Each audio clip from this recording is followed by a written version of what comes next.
Weapons and accuracy. In this video, we'll demonstrate how the weapons work and how accuracy is modeled in SpyDNA. To do this, I have a simple test map here with some NPCs on it, and I have 4 of our PCs from the party. Note the red tint of the screen indicates I've entered combat mode. This pauses time and prepares for combat. The 4 PCs were chosen so that I have a representation of each type of weapon you're likely to use in the game. On the left, you will see Nuri. She is our close range expert. She will be using a pistol in this demo. Next to her is Tanko. He is carrying a light machine gun. To his right is Ivan, who is carrying a Gauss rifle. And on the far right is Zoe, the party sniper. So let's start the attack.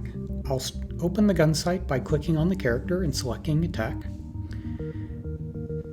You can see the default accuracy is not very good, so I can use the mouse wheel or the slider to adjust how long I will spend aiming. And on the left you can see the amount of time spent will vary. You may not want to maximize your aim time because this will give the enemies time to shoot back. So it's always a compromise between how long you want to aim and how accurate you want your attack to be. I'll select something short of maximum and schedule the attack. The game will automatically select the next character free, so I can issue the attack. You'll notice there are 3 icons in the top right of the image. This indicates that this weapon, with its increased penetration, may go through the target and hit whatever is behind it. That may or may not be an issue depending on your map. So I will increase the aim time slightly, switch to burst mode. When I change the target, you'll notice the icon for the gun appeared. This just means that I'm likely to damage the weapon if the shots penetrate. So I'll issue the attack. Now for Ivan. So we'll select Ivan and go ahead and issue this attack. You'll notice a different set of icons for the things the shot may hit. If I say wanted to target the gun instead of the character, I can click that. In this case, I do want the character though. So I'll go ahead and switch to burst and issue the attack. And for Zoe, it'll be pretty much the same thing. At this range, everything is easy. So I'll just go ahead and set attack. As soon as I do that, time begins flowing because now all our party has something to do. You'll see that the fastest character, in this case Nuri, gets the shot off first because of the quick pistol. And time is paused again because she has nothing to do. So I'll select her and just tell her to wait for orders. This will allow time to continue passing and the other characters to take their action. Doing the same with Tanko allows Zoe to finally get off her shot with the relatively slow sniper rifle. Now let's turn our attention to the further away targets. So I'll reselect our pistol expert and then pick the next target in the distance. So you'll note this one's much further away. This is a roughly 50-meter shot. And so even if I increase the aim time greatly, I could hit this target eventually, probably require several shots, but it's generally not the kind of weapon you want to use at these ranges. So let's go to the next person. And you'll see with Tanko in that light machine gun on the left, it's more than capable of hitting the target. If you look at the penetration and damage graph, it's not the best weapon. So let's just schedule some shots to be fired on this target. And then we'll continue to Ivan.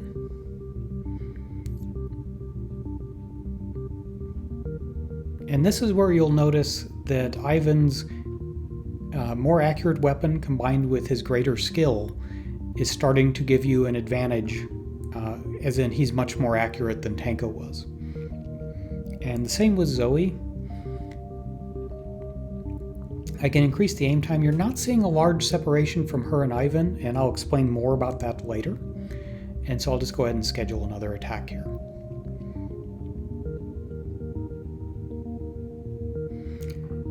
And so they're able to quickly neutralize the target, so I'll go ahead and cancel their remaining actions. Now the remaining 2 targets are at ranges you don't normally see in a video game. So I'm going to have to fly the camera a long distance. I'll hop the camera up to a higher altitude just to make this go a little faster. to get to the next target. In this case, you're seeing it's in excess of 200 meters, so this is going to be a difficult shot to make. So let's give it a try. And now you can see no matter how much time I'm spending aiming, I don't really have a chance to hit this target. So I'm going to abort this attack, and I'll just hit F to get back to the characters quickly. And I'll tell everyone to kneel, get into a more stable position for the attack. And now we'll give it another go. I'll show you some shortcuts for moving the camera more quickly in a moment. So now with extra aim time, I am getting more accuracy. But in this case, Tanko's being somewhat limited by the accuracy of the weapon he's using. And you can also see from the penetration and damage graph, it's not really designed for use at these kind of ranges. This is best in the under 100 meter range. So now we'll pick Ivan and we'll see how his Gauss rifle compares. So you see the penetration holds, the damage is still falling off, but if you notice the accuracy is considerably better. With the 4-round burst, this is almost a guaranteed hit, so we'll send one burst downrange.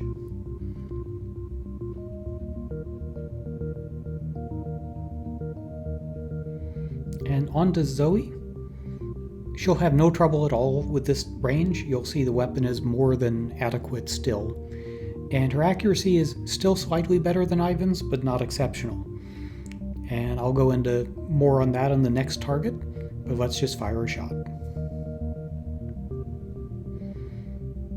And that appears to be another kill for Ivan.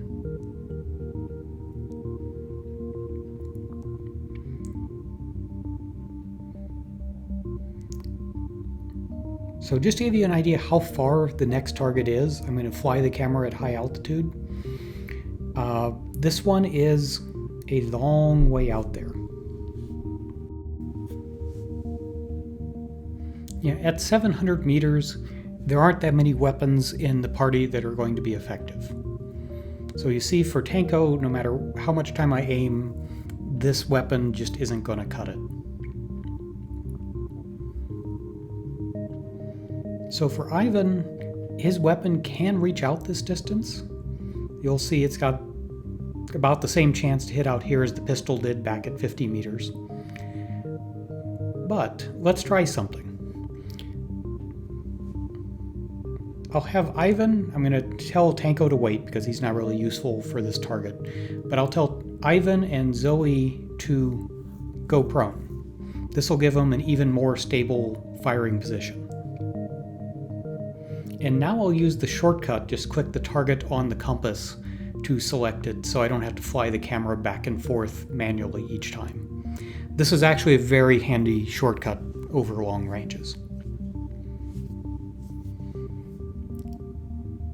And you can see I'm getting a slight boost in accuracy on Ivan's rifle. I could probably hit the target. I wouldn't necessarily do much damage at this distance. So let's just have him wait. And we'll let Zoe do her job. So as you can see, even at this range, this thing is still ridiculously effective. And with being prone and having a very high-powered weapon, this should be a relatively easy shot to make.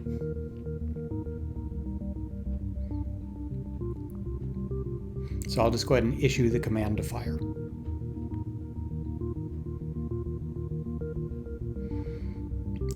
And now I just have to tell Ivan to wait so that she can take her shot. And it takes a while to aim at that distance. Not the best hit, but it seems to have done the job. I hope this gives you an improved understanding of how accuracy and weapons work in SpyDNA. Enjoy the game, and thanks for watching.